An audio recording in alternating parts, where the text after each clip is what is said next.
Welcome back, everyone, to the deep dive. Today we're going to try something a little bit different. Oh, Yeah, we're going to be diving into existential therapies. okay. And this is based on some material that you shared with me called 10-Point Existential Therapies by Mick Cooper. Yeah. But we're going to kind of unpack some of the core ideas behind this, I think, fascinating approach to therapy Absolutely. and look at how it, helps us understand what it means to be human and how that impacts our well-being. I think this material is really comprehensive. It gives Yeah. us a broad overview of the whole field, Okay. and really it takes us from the very beginning, the philosophical roots of existentialism, Right. through to the different schools of thought and how these ideas have been applied in therapy. Okay. So we'll be looking at key figures like Sartre, Heidegger, Kierkegaard, Wow, big names. big names indeed, yeah, and also looking at some of the main debates and central questions that have come up within these different schools. So we'll be looking at Daseinsanalysis, Logotherapy, the American existential humanistic approach, Okay. Laing's perspective on schizophrenia, and the British School of Existential Analysis. That's a lot. It's quite a landscape, yeah. It is quite a landscape. And I think our goal here, as always, is to extract those most compelling and insightful nuggets, Yes. from these sometimes very dense and complex concepts, Absolutely. and really give our listeners a clear and engaging understanding of what existential therapy is all about. I think that's key. Its key principles and maybe some of the, bigger questions that it tries to grapple with. Yeah. Without, getting too lost in jargon. Yeah, I agree. So, okay, let's unpack this a bit. Yeah.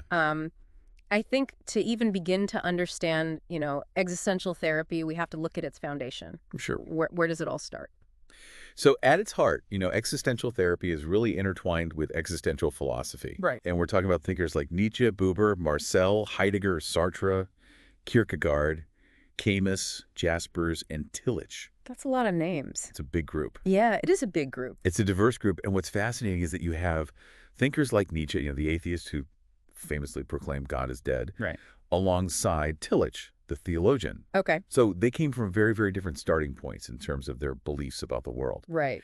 But what they shared was this grappling with this fundamental human experience of creating meaning in a world that doesn't offer any inherent answers. Okay, so they're both trying to find meaning in a world that doesn't necessarily have a meaning. Exactly. And that tension, between individual freedom and this search for meaning is really, a central insight of existentialism. I see.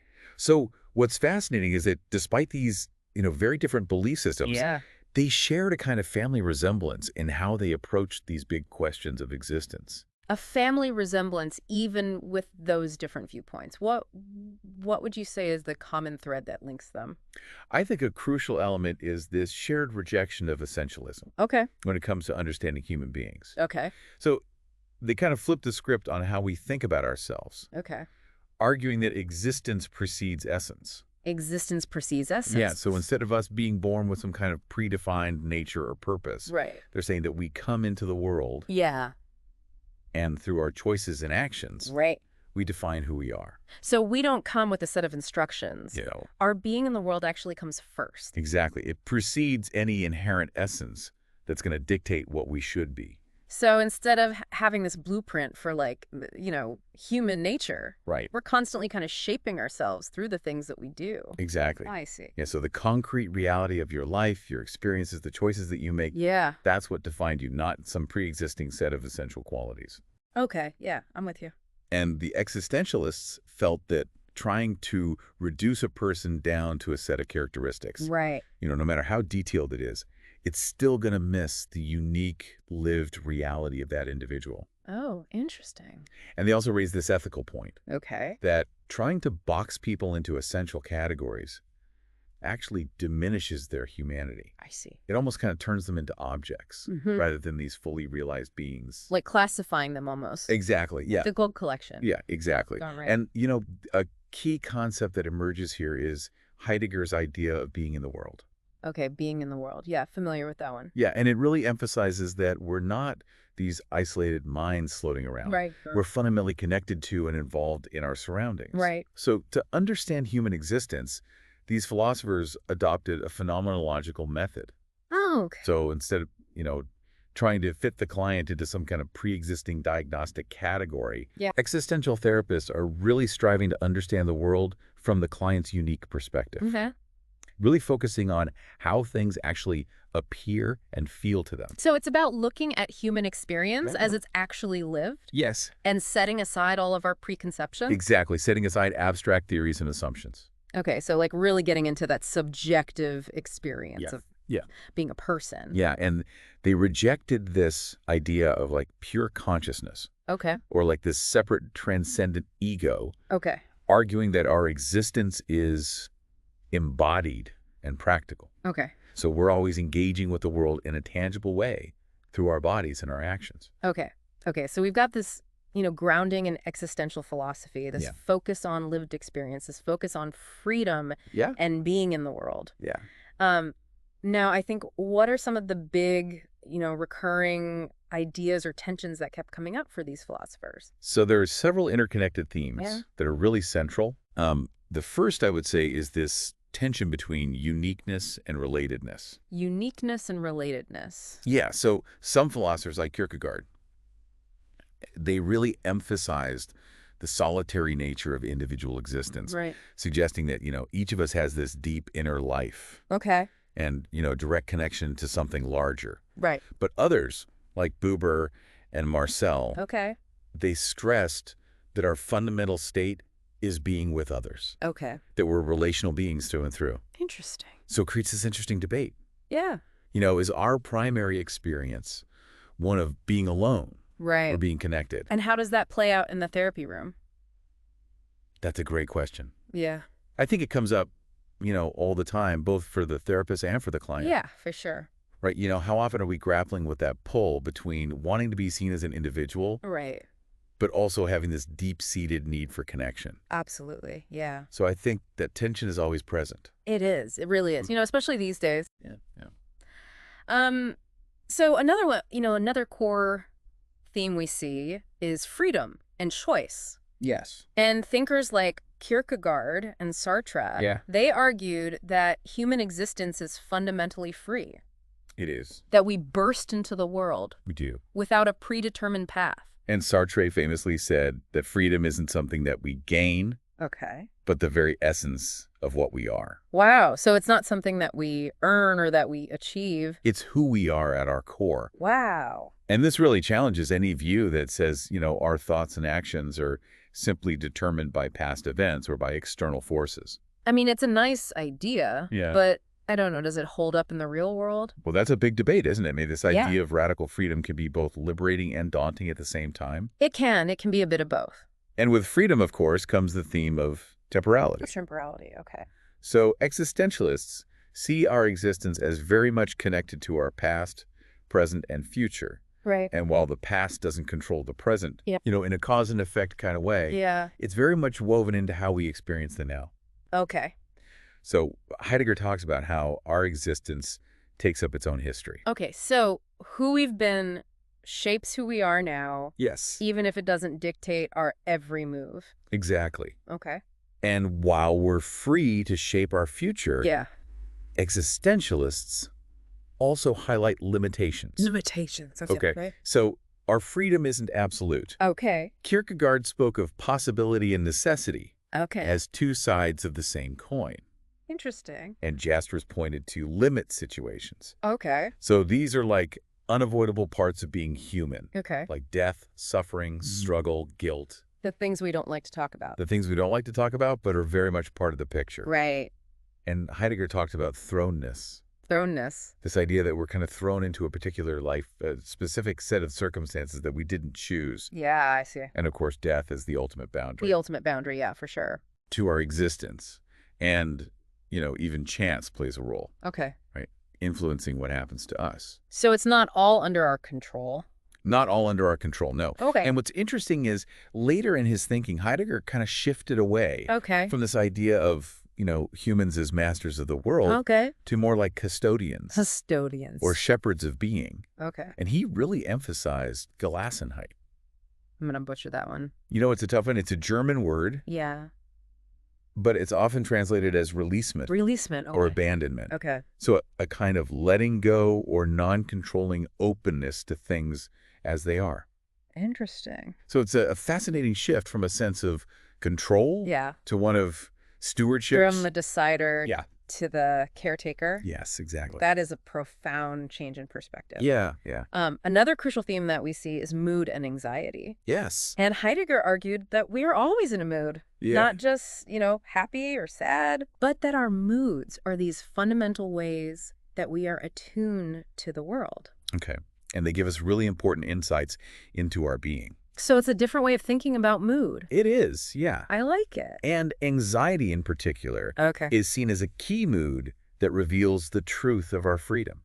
Oh, interesting. So Kierkegaard suggested that the more we recognize and act on our freedom, Yeah. the more anxiety we might experience. Okay, so it's not a bad thing. It's not necessarily a bad thing. Okay. It can actually Yeah. be a sign that we are facing our freedom. Oh, I see. Yeah. Okay. So it's not just a negative feeling. It's information. Yes. Okay. It can be a very important piece of information. So that feeling of unease Yeah. could be an indication that we're grappling with our choices. Exactly. That's the existential perspective. I like it. And this naturally leads to the theme of authenticity and inauthenticity. Okay, authenticity and inauthenticity. Yeah, big Yeah, one. big one. And existentialists noticed this human tendency Yeah. to avoid the hard truths of our existence. We all do it. We all do it to some extent. Yeah. And to deny our freedom and responsibility. Right. But they argue that this self-deception comes at a cost. Okay. It leads us to become leveled down Okay. in a public world, Level down, okay? losing our individual passion and vitality. Like we're conforming. Yeah, exactly. Like we're kind of conforming to this kind of average. Yeah. And when we avoid existential anxiety and guilt, Right. they can morph into more problematic, neurotic forms, as Tillich proposed. Oh, interesting. And philosophers like Kierkegaard and Nietzsche, Okay. they stress the importance of stepping away from the crowd Okay. and creating our own values to live authentically. But is that always possible? What about all the constraints and, things we can't control? Right, and that's where it gets interesting because there were actually different views on how to achieve this authenticity. Okay. So Kierkegaard emphasized the importance of solitude, while Buber highlighted, genuine relationships with others. Right. And Marcel even emphasized hope as this vital force in overcoming negativity. I see. And later Heidegger stressed the importance of simply being open to being. Okay, so lots of different ways to get there. Yeah, it sounds like a constant balancing act between facing what's real Yeah. and the temptation to kind of look away. To look away, for sure. Yeah. And, I think what existential philosophy does is it really highlights those tensions, Yes, dilemmas, and paradoxes that Yeah. are inherent in being human. exactly. Life isn't this straightforward path. No. It's a web of conflicting forces. Yeah. Freedom versus limitations. Yeah. Self versus other. Yeah. Connection versus isolation. Right. Hope versus despair. Absolutely. And there aren't always clear-cut answers. It's Right. this constant negotiation between these opposing forces. And even authenticity and inauthenticity can be Yeah. seen as a dilemma. Neither one being inherently better in every situation. I see. Camus's myth of Sisyphus Yeah. endlessly pushing that boulder uphill Yeah. only for it to roll back down. Right. It's a powerful image It is a powerful image. for this ongoing struggle Yeah. and the moments of clarity that we might find along the way. Oh, I like that. Yeah, So these are really fundamental aspects of being human. they are. It's no surprise that they form the basis of an Interesting. entire approach to therapy. Right, exactly. So how did these profound philosophical ideas actually translate into the practical world of therapy? That's where things get really interesting. Okay. Because existential philosophy itself is so diverse, Yeah. the therapies that grew out of it Yeah. also took many different shapes. Okay. And, as the material points out, Yeah. existential therapists have often defined themselves by what they aren't, Okay. particularly by reacting against more traditional approaches like psychoanalysis, Yeah. rather than presenting like this single unified model. I see. And plus the inherent emphasis on the individual in Yeah. existential thought Yeah. means that there's a natural kind of resistance to rigid systems or step-by-step manuals for therapy. Right. So it's more like a family of approaches, Okay. all circling around these core existential themes. Okay, so it's a landscape of different schools and perspectives. Exactly. All kind of, informed by these central ideas. Exactly. Oh, So good luck. the material dives into several key schools. Okay. First up is Daseinsanalysis. Daseinsanalysis. Okay. This approach is heavily influenced by Heidegger, Okay. and it offers a critique of many psychoanalytic ideas. Okay. So instead of focusing on, internal parts of the psyche, Right. The id and the ego and all that. yeah, the id, ego, and superego, or unconscious processes like repression, Okay. Daseinsanalysts encourage an openness to the client's being in the world. Being in the world. Yep. Okay. Yeah, and they actually question the idea of a separate hidden unconscious, instead focusing on how clients might be closed off to certain parts of their existence. Closed off. Closed off. So remember, we're not talking about repression here, Right. but more about a lack of openness Okay. A lack of openness? to certain aspects of their experience. Okay. So the therapeutic goal Yeah. is to foster this openness and this idea of Gelassenheit that we talked about earlier. Right. That releasement. Okay. So instead of digging into a hypothetical unconscious, Yeah. they're really looking at how the client is actually relating to their world. Okay. So very present focus. Yeah, it's very present focused and very descriptive. Very cryptive. Okay. And the therapist's stance is often described as leaping ahead. Leaping ahead. Yeah, so seeing the client's potential, but not rushing in to solve their problem. Right. Or give them answers. Right. Which could undermine their... Which could undermine their freedom and responsibility. Okay. So more about empowering them Exactly. It's about empowerment. to find their own answers. Exactly. And they do explore the past. Okay. But to understand how this openness might have been limited, Okay. not necessarily defined like these direct causal links, I see. and unlike some other approaches, Yeah. they don't analyze dreams for hidden meanings. Oh, interesting. Yeah, they see the dream content as simply what it is. Okay. Another part of the client's lived experience. Just another data point. Exactly. Just another data point. I like it. And the main focus really is on this detailed description of the client's experience to help them become aware of and move beyond areas where they feel stuck or unfree. Okay, that makes sense. Yeah. Next up we have Logotherapy, Yes. developed by Viktor Frankl. Yes. His approach really centers on what he called the will to meaning. Yes, and drawing from both psychoanalysis and Adlerian psychology. Okay. Frankl believed that the primarily driving force for human beings is this search for meaning in life. To find meaning. To find meaning even in the face of profound suffering. Even when things are bad. Even when things are bad. Yeah. And he actually identified noogenic neuroses Okay. as arising from a lack of this sense of meaning. Oh, interesting. So the lack of meaning can actually cause neurosis. Exactly. And his key insight, which, came from his own experience of unimaginable suffering in the concentration camps, Right. was that even when all external freedom is stripped away, Wow.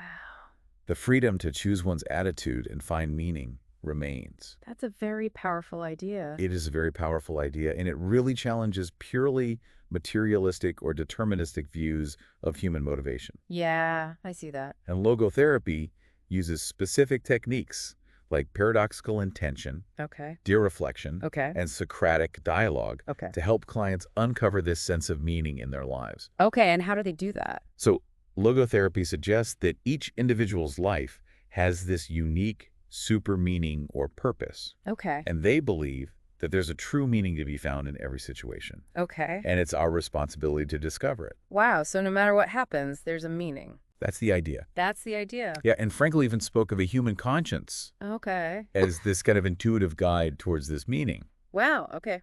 But, the approach has faced some criticism, Oh, of course. for its potentially directive stance. Okay. And this underlying assumption that life is intrinsically meaningful. Right, which not everyone agrees with. Not everyone agrees with, thinkers like Sartre and Camus might strongly disagree. Right. And, the idea of being told that there's a right meaning to your suffering Yeah. could be problematic for some people. I can see how that could be. Yeah. Okay, so what's next? So moving on, we have the American existential humanistic approach. Okay. And this approach brings together those existential themes Okay. with the core principles of humanistic psychology. Humanistic psychology. Yeah. And key figures here include Yalom, Okay. May, Begentel, and Schneider. All right, and how are they different?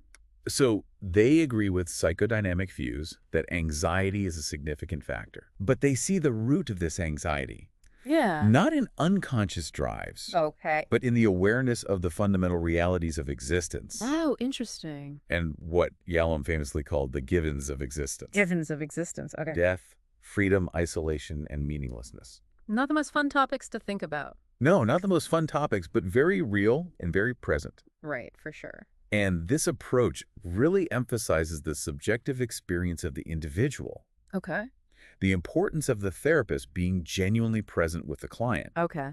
and actively exploring these existential givens. Okay. So bringing them into the therapy room. Yeah, bringing them into the room. Okay. And may also introduce this concept of the daimonic. Daimonic. Yeah, these powerful, untamed energies within us. Okay. You know, things like sex, anger, the desire for power. Okay. And Schneider developed the idea of the constrictive, expansive polarity Okay. to understand how individuals might get stuck in these rigid, limited ways of being Right. as a defense against these underlying existential anxieties. Interesting. But this approach has also been critiqued, Okay. you know, for sometimes presenting authenticity as a fixed goal I see. and potentially not fully acknowledging the complexities of inauthentic ways of being. Okay, so it's more nuanced than that. More nuance than that, yeah. Okay. But it's a very experiential and relational approach, Okay.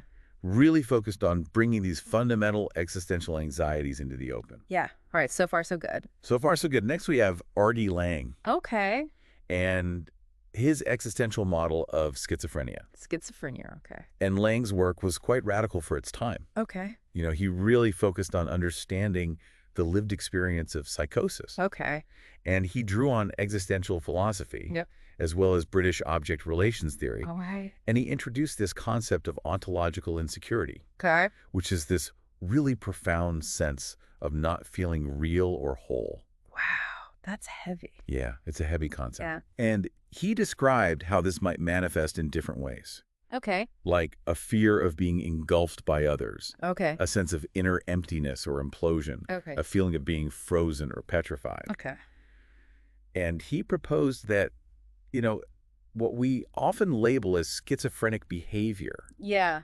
could actually be understood as a way that an ontologically insecure person Okay. is trying to cope With that feeling with that feeling, yeah. of not being real. Exactly. And sometimes this involves creating a division Okay. between a true and a false self. Okay.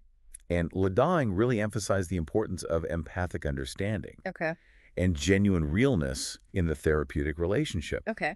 So his work really tried to find a kind of logic Okay. within what was often seen as simply madness. Interesting. Yeah. But his work has also faced criticisms, Okay. you know, for potentially overstating ontological insecurity as the primary cause of schizophrenia, Okay. and for perhaps simplifying the complex nature of the self. Right. It's a very complex issue. It's a very complex issue. Okay. So what's the last one? So, finally, we have the British School of Existential Analysis. Okay. And this school draws heavily from Heidegger and Husserl, Okay. emphasizing being in the world with others. Okay. And they tend to be critical of the strong individualism Okay. and subjectivism that's sometimes found in humanistic approaches, I see. as well as many assumptions within psychoanalysis. Okay. And there's big focus on the phenomenological method Okay. and descriptive work. All right. So really trying to understand the client's lived experience Yeah. without imposing preconceived interpretations. Right. So back to that subjective experience. Yeah, back to that subjective experience. Okay. And key figures like Van Dorsen, Van Duertsen. Okay. she focuses on exploring what she calls the 4 dimensions of existence Okay. and helping clients challenge their unexamined assumptions about life. I see. And then Spinelli, Okay. he emphasizes the therapist's role in being with and being for the client Being with and being for. Okay. and exploring the different ways that they encounter the world. Okay. So it sounds like the British school is particularly interested Yeah. in the relational aspects of our existence Okay. and takes a very careful, descriptive approach Okay. to understanding the client's world. I see. So we've got all these different schools. Yes. But they all share They those fundamental philosophical roots we talked about earlier. But they've really branched out they have. in these diverse ways. Yeah, each with its own particular focus and Right. set of techniques. Yeah, I'm seeing a lot of diversity. A lot of diversity. But are there any common threads, yes, any shared practices there are. that you see kind of running across these various existential therapies? Yes. I think Despite these distinct characteristics, there are some shared practices that we can see. Okay. So a central aim in almost all existential therapies Yeah. is to help clients become more authentic, More authentic. more aware of their actual existence, What? and living in a way that aligns with their genuine values and experiences. Okay. And therapists tend to work with the specific concrete reality of the client's experiences, Okay. rather than relying on abstract theories or interpretations. Okay. And they actively encourage clients to recognize and take responsibility for their freedom Okay. and the choices that they make. Big one. Yeah, a big one. And do they encourage them to change? It's not about telling them what to do or how to change. Okay. It's more about facilitating that awareness. Okay. Self-awareness. Exactly. Self-awareness and responsibility. And the ability to make their own choices. Exactly. Okay. And they also encourage clients to accept and learn from what we might consider negative feelings. Negative feelings. Yeah, like anxiety, despair. Things we normally try to avoid. Yeah. But existential therapists see these feelings as potentially valuable sources of insight. Okay. So it's about working with the whole spectrum of human experience. The good, the bad, and the ugly. The good, the bad, and the ugly. Right. Exactly. And exploring the client's present, future, and past experiences is also common.